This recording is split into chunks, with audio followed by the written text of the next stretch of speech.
নমস্কার, কেমন আছেন সবাই? আমি নন্দিনী আপনাদের সবাইকে আরও একবার স্বাগত জানাচ্ছি আমার চ্যানেলে আমার আরেকটা নতুন ভিডিওতে। আগের ভিডিওতে আপনাদের সাথে শেয়ার করেছি আমাদের 4 বাল্য বান্ধবী এবং তাদের পরিবার কিভাবে আমরা হাওড়া থেকে এনজিপি হয়ে এবং গ্যাংটক চলে এসেছি। আমরা কদিনের জন্য ছুটি কাটাতে এসেছি গ্যাংটক, সেই সূত্রে আমরা যাব আরও কিছু সাইট সিন এবং নাথুলা পাস। তো 2-1 দিনেরই ছুটি আমরা কাটাতে এসেছি। আমাদের হোটেলের রুম কেমন ছিল এবং আমাদের সেই যাত্রা কেমন ছিল সেটা আপনাদের সাথে ভালোভাবে শেয়ার করেছি। আজকের ভিডিওতে শেয়ার করব আপনাদের সাথে যে কিভাবে আমরা গ্যাংটক সাইট সিন করেছি এবং সেখান থেকে আমরা নাথুলা কিভাবে গেছিলাম। তো আমরা হোটেল থেকে মোটামুটি ব্রেকফাস্ট করে আজকে আমাদের প্রথম দিন গ্যাংটক ট্যুরের ব্রেকফাস্ট করে আমরা বেরিয়ে পড়েছি। পুরি সবজি খেয়েছি, যেরকম নর্মাল ব্রেকফাস্ট সব জায়গায় পাওয়া যায়। তো সেই পুরি সবজি খেয়ে আজকে বেরিয়ে পড়েছি 3টে গাড়ি, মানে অর্থাৎ 3টে ছোট গাড়ি করে আমরা আজকে বেরিয়েছি গ্যাংটকের চারদিকটা দেখতে।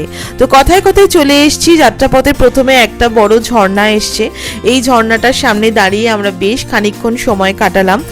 প্রসঙ্গক্রমে বলে দিই, এই ঝর্ণাটার সাথে আমার বিবাহিত জীবনের একটা সাংঘাতিক মানে ঘটনার উল্লেখ আছে। ঘটনার বলতে গেলে বিয়ের পর সবাই যেরকম হানিমুনে যান, তো আমিও সেভাবে হানিমুনে এসেছিলাম আমার হাজব্যান্ডের সাথে এই জায়গাটাতে। এবং আমাদের একটা প্রথম যদি বলতে পারেন যে ছবি দুজনের একত্রে আলাদা ভাবে, তো সেই ছবিটা কিন্তু আমাদের এই ঝর্ণার সামনেই তোলা। তো গাড়ি থেকে নেমেই আমি আমার হাজব্যান্ডকে বলছিলাম, তোমার মনে পড়ছে এই জায়গাটা? ঠিক এই জায়গাটা, এই পাথরের সামনেই কিন্তু আমরা দুজনে একটা ছবি তুলেছিলাম। তো আমার হাজব্যান্ড অনেকক্ষণ পর মনে বলে, হ্যাঁ হ্যাঁ হ্যাঁ ঠিক বলেছো, তো সেই ছবিটা বোধহয় এইখানেই তোলা না? আমি বললাম হ্যাঁ, এই জায়গাটাতেই আমাদের সেই ছবিটা তোলা। মাঝে কেটে গেছে অনেকগুলো বছর, আমাদের জীবনে এসছে আমাদের বুড়ি, মানে আমাদের মেয়ে। তো মেয়েকে নিয়েও আমরা একটা ভালোভাবে ছবি তুললাম এবং দুটো ছবি পাশাপাশি রাখলে শুধু কয়েকটা বছরের ব্যবধান, বেশ আমার ভালো লাগে এই ব্যাপারগুলো। তো যাই হোক, ঝর্ণাটা দেখে তারপরে আমাদের গাড়ি চলে এসছে একটা মনেস্ট্রি দেখতে। মনেস্ট্রির নামটা না মনে নেই, আসলে এত খটোমটো নাম। আমরা যারা এই প্লেনে থাকি, তো আমাদের এই নামগুলো না মানে মনে রাখতে কিন্তু অনেক সময় লাগে, আমার এটা মনে হয় ব্যক্তিগতভাবে। তো গাড়ি থেকে নেমে পড়েছি, আর আমার এই বান্ধবী আমাকে সাজানোর জন্য, মানে সে গাড়ি থেকে ওঠার থেকেই ও একদম ব্যস্ত যে তুই এই কানের দুলটা পর, এই জামার সাথে এটা ম্যাচিং হবে, এই হারটা তোকে ভালো লাগছে না, এই গলার হারটা পর। আসলে ব্যতিব্যস্ত বলা ভুল, এটা হচ্ছে ছোটবেলার বন্ধু, তো এটা হচ্ছে ভালোবাসা। এই ছোট্ট ছোট্ট ব্যাপারগুলোই কিন্তু মনে করিয়ে দেয় যে আমরা কত ক্লোজ, আমরা কত ভালো বন্ধু। শুধুমাত্র মানে আমরা এখন সংসার হয়ে গেছে, ও চাকরি সূত্রে বাইরে থাকে, কিন্তু বান্ধবী আমরা যেরকম ছিলাম আমরা আজও আছি। আমাদের মনের সেই ছোট্ট যে ব্যাপারগুলো, সেই বাচ্চাবেলার যে ব্যাপারগুলো, সেগুলো কিন্তু আজও বর্তমান।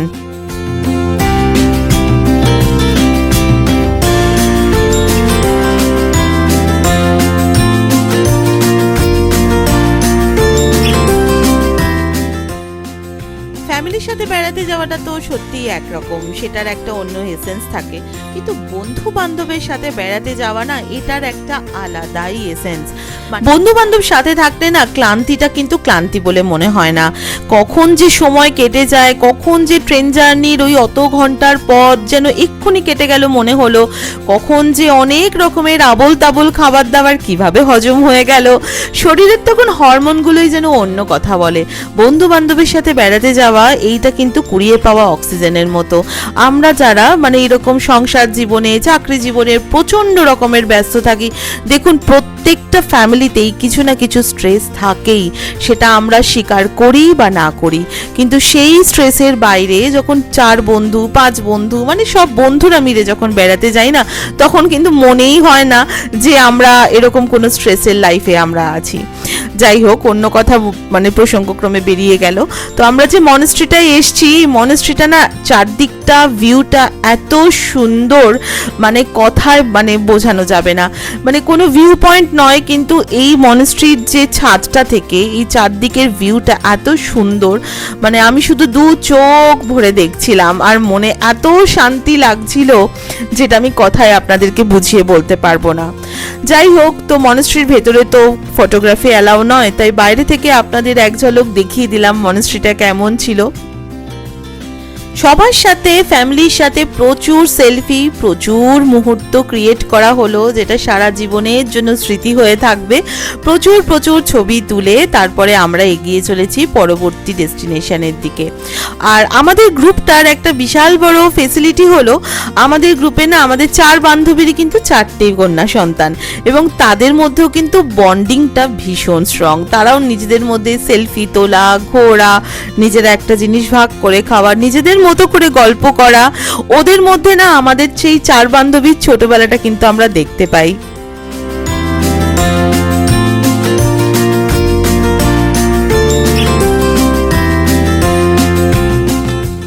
যারা আরও আছে তারা সবাই গেছে এখন একটা ফ্লাওয়ার গার্ডেন দেখতে। আমার যেহেতু ভীষণ অর্কিডে অ্যালার্জি, আজ থেকে না, এর আগেও যখন আমি সিকিমে এসে খুব একটা অর্কিড যেখানে থাকে সেখানে যাই না।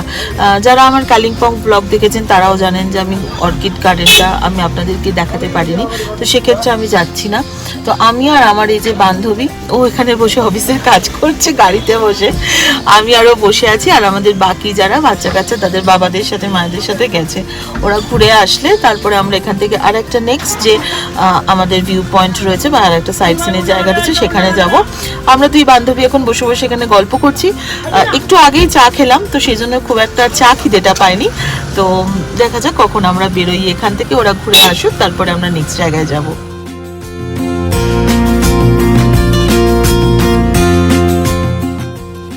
এরপরে আমরা সবাই মিলে চলে এসেছিলাম কাঞ্চনজঙ্ঘা ভিউ পয়েন্টে।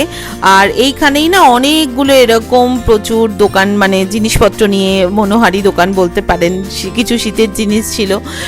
তো সেইগুলো এখানে সবাই মিলে একদম হামলে পড়ে দেখছি যে টুপিটা কেমন লাগছে, শালটা কেমন লাগছে। তো বেশ ভালোই লাগছিল, মজা লাগছিল বাড়ির জন্য কিছু জিনিসপত্র কিনবো বলে। তো তারপরে কেনাকাটা কমপ্লিট করে তারপরে একটুখানি কাঞ্চনজঙ্ঘা ভিউ পয়েন্টের দিকে আমরা এগিয়েছিলাম। খানিকক্ষণ বসে কাঞ্চনজঙ্ঘা দেখার চেষ্টা করছিলাম, কিন্তু এমন কপাল ছিল যে একদম দেখতেই পারলাম না। খানিকক্ষণ পরেই দেখলাম যে একদম মেঘে চারদিকটা ঢেকে গেছে। তারপরে আমরা চলে এসেছিলাম ওই গণেশ টক যেটা আছে মন্দিরটা সেইখানটাতে, আর তার মাঝখানে আমরা তাসি ভিউ পয়েন্টটাও দেখেছি। আর এইটা হচ্ছে ভূত বাংলো। আমি যেহেতু ভীষণ ভূতে ভয় পাই, তো আমার বান্ধবীর মেয়ে আর আমার মেয়ে দুজনেই মিলে বলছিল যে চলো চলো চলো একটুখানি, কিন্তু আমি কিছুতেই যাব না। ব্যাপারটা আমার প্রথমে মনে হচ্ছিল যে যেরকম কালিম্পংয়ে দেখেছিলাম মর্গান হাউসের মতো সেই রকম কোনো হন্টেড প্লেস কিনা। পরে দেখলাম টোটালটাই সেই আমাদের মেলাতে যেরকম মানে জোকার টোকার সাজে সেই ধরনের একটা ভূত বাংলোর ব্যাপার। তারপর ওখান থেকে ঘুরে আমরা চলে এসেছি এখন হনুমান টকে। আর এখানে প্রায় তখন বেজে গেছিল 3:45 মতো। বাচ্চাগুলোর প্রচণ্ড খিদে পেয়ে গেছিল, তো আমরা সবাই মিলে ডিসাইড করলাম যে আমরা ঠাকুর দর্শন করার আগে বাচ্চারা একটুখানি খেয়ে নিক, সেই সাথে আমরাও একটু লাঞ্চটা করে নেব। এই ক্যান্টিনটা আর্মির দ্বারা পরিচালিত, এখানে সেলফ সার্ভিস, তো সেই জন্য আমরা এখানে ধোসা অর্ডার করেছিলাম। ধোসাটা খেতে খুব ভালো ছিল, কিন্তু চাটনিতে একটু নুন ছিল না। হয়তো সেটা মানে চাটনিতে নুন দেয় না বলে এরকম না, হয়তো মানে ওনারা সেই দিন দিতে ভুলে গেছিলেন। কিন্তু আর্মির দ্বারা পরিচালিত বলে চারদিকটা এত পরিষ্কার পরিচ্ছন্ন এবং এত সিস্টেমেটিক যে এটা কিন্তু ভীষণ ভালো লাগে। তো তারপরে আমাদের লাঞ্চ টাঞ্চ করে আমরা সবাই মিলে চলেছি হনুমানজির মন্দিরটা দর্শন করতে।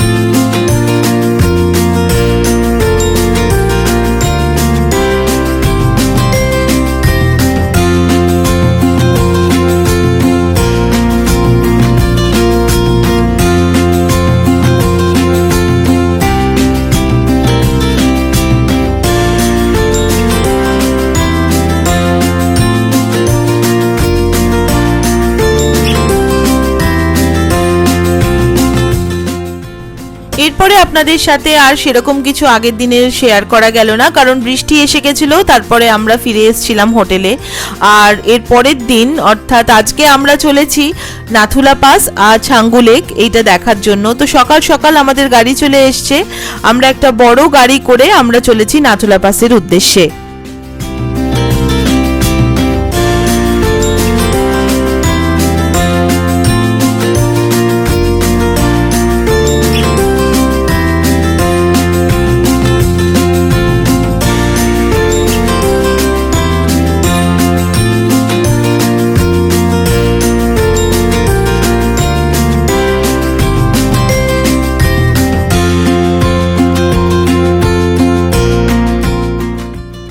নাথুলা পাস যাওয়ার যে রাস্তাটা, সেই রাস্তাটা মানে এক কথায় বলতে গেলে 100-এ 100।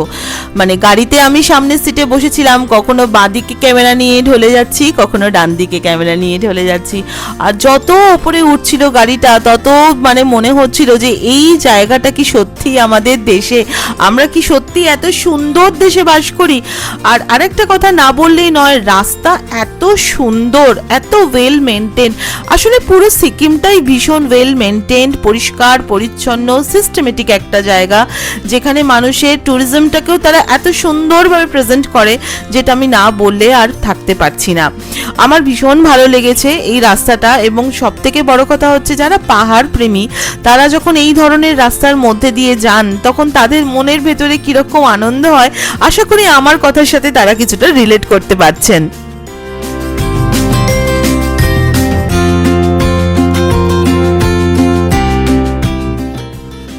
নাথুলা পাস হলো একটি মাউন্টেন পাস, যেটা হিমালয়ের যে ড্যাংকিয়ার রেঞ্জ সেখানে অবস্থিত, এবং যেটার উচ্চতা প্রায় 14,140 ফিটের মতো। তো এটা আমাদের যে ওল্ড সিল্ক রুট ছিল সেইটার একটা অংশ। এখন যেহেতু চায়নার সাথে সম্পর্কটা খুব স্পর্শকাতর, তো এখন বিভিন্ন ব্যাপারে বিধি নিষেধ অনেক কিছু চলছে। তো যাই হোক, এইগুলো তো অন্য ম্যাটার হয়ে গেল। কিন্তু আমি যদি সৌন্দর্যের কথা বলি, শীতকালে আমি শুনেছি এই রাস্তাটা পুরো ভর্তি বরফ থাকে। ভেবে দেখুন তো, এখন বরফ নেই, তাতে সৌন্দর্যটা এরকম, আর যখন বরফ থাকে তখন তার সৌন্দর্যটা আরো কিরকম থাকে। আমি সেটা ভাবতে ভাবতে আর বৈষম্য করতে করতে আমি যাচ্ছিলাম যে কোনটা বেশি ভালো হবে, এখন না তখন। এবারে যখন এলাম তখন খুব একটা বরফ পাইনি রাস্তায়, শুধুমাত্র মানে নাথুলা পাসেই আমরা খানিকটা বরফ পেয়েছি, তাও আমি উঠিনি, মেয়ে উঠেছিল। আর কিন্তু যখন মানে আমার ইচ্ছা আছে এরপরে যখন কখনো আসবো, তখন যখন এই বরফটা চারদিকে যেন পড়ে থাকে, সেই সময় একবার আসবো। এবং শুধু এটা আমার একার ইচ্ছা না, আমার 4 বান্ধবীরও ইচ্ছা।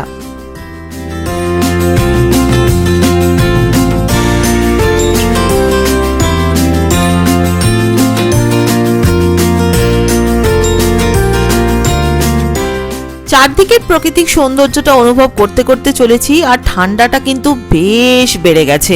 মানে আমি খানিকক্ষণ জানলা খুলে আবার খানিকক্ষণ জানলা বন্ধ করে যাচ্ছিলাম, কিন্তু যেই জানলাটা খুলে যাচ্ছিলাম, ঠান্ডা হাওয়াটা গালের মধ্যে একেবারে কামড় বসাচ্ছে।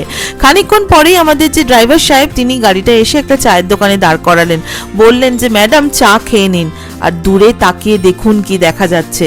আমিও চাটা খেতে খেতে যখন দূরে পাহাড়ের দিকে তাকালাম, তখন দেখতে পেলাম, ও মা, আমাদের কাঞ্চনজঙ্ঘা। কাঞ্চনজঙ্ঘা যে এইভাবে দেখতে পাবো এত সুন্দরভাবে, এত স্পষ্টভাবে, মানে এটা আমি ভাবতেও পারছিলাম না। তারপরে চাটা খেয়ে আরো এগিয়ে গেলাম, একটা ঝর্ণা পড়ছিল যে রাস্তায়, সেই ঝর্ণাটাকে পাশে রেখে আরো এগিয়ে গেলাম। তারপরে ড্রাইভার সাহেব বেশ খানিকক্ষণ যাওয়ার পরে একটা জায়গায় গাড়িটাকে দাঁড় করালেন। দূরে দেখা যাচ্ছে ছাঙ্গু লেক এবং তার যে রোপওয়েটা, সেই রোপওয়েটা। আর ওনারা বললেন যে ম্যাডাম, ব্রেকফাস্ট যা খাবার এখানে খেয়ে নিন, এবং লাঞ্চে কি খাবেন ফেরার সময় সেটাও এখানে অর্ডার দিয়ে দিন।